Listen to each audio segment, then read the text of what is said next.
دوستو حضور اکرم صلی اللہ علیہ وآلہ وسلم سے پوچھا گیا کہ یا رسول اللہ ہمیں بتائیے کہ آپ کی زندگی کا سب سے مشکل ترین وقت کون سا تھا؟ تو نبی کریم صلی اللہ علیہ وآلہ وسلم نے ارشاد فرمایا کہ جب میں نے طائف کا سفر کیا تھا، وہ سفر میری زندگی کا سب سے مشکل ترین وقت تھا۔ اور دوستو طائف میں بڑے بڑے مالدار لوگ رہا کرتے تھے، ان میں عمرو نامی شخص کا خاندان ان تمام قبیلوں کا سردار سمجھا جاتا تھا۔ یہ لوگ 3 بھائی تھے، پہلے بھائی کا نام عبد یالیل تھا، دوسرے کا نام مسعود اور تیسرے کا نام حبیب تھا۔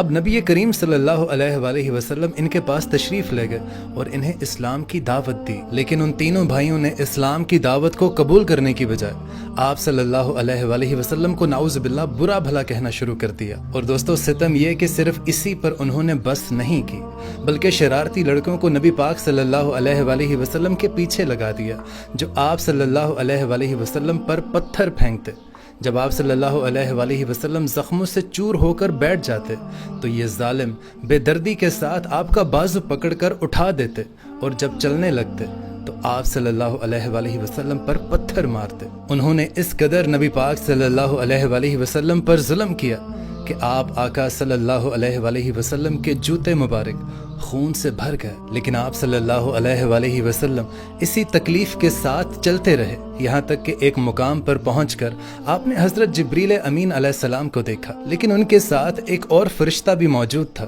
حضرت جبریل امین علیہ السلام عرض کرنے لگے کہ آپ کے سامنے پہاڑوں کا فرشتہ موجود ہے، جو آپ حکم دیں گے یہ فرشتہ وہی کرے گا۔ تو پہاڑوں کا فرشتہ عرض کرنے لگا کہ یا رسول اللہ، اگر آپ چاہتے ہیں کہ میں ان دونوں پہاڑوں ابو قبیس اور ابو کنان کو ان لوگوں پر گرا دوں تو میں بالکل ایسا ہی کروں گا۔ لیکن جو نبی پاک صلی اللہ علیہ وآلہ وسلم نے اس فرشتے کو جواب دیا،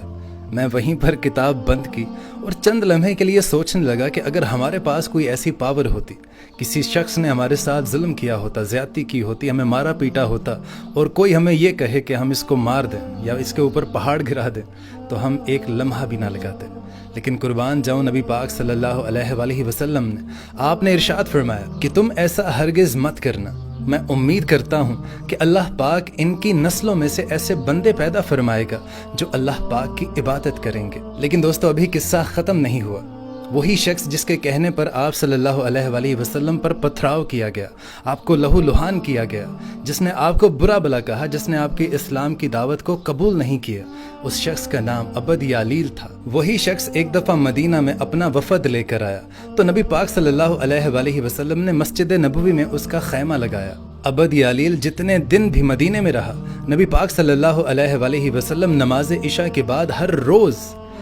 روز اس کے پاس جاتے اور اس سے دریافت کرتے کہ آپ کو کسی چیز کی ضرورت تو نہیں ہے، تو مجھے بتاؤ کہ میں وہ تمہاری ضرورت کو پورا کر دوں۔ اللہ اکبر۔ دوستو اللہ پاک نے ہمارے نبی پاک صلی اللہ علیہ وآلہ وسلم کو تمام جہانوں کے لیے رحمت بنا کر بھیجا گیا، اور یہ اگزامپل سب سے بڑی اگزامپل ہے کہ جو شخص آپ کو لہو لہان کیا، آپ کو برا بھلا کہا، آپ اس سے ہر روز ملاقات کرتے اور اس سے پوچھتے کہ آپ کو کچھ اور تو نہیں چاہیے۔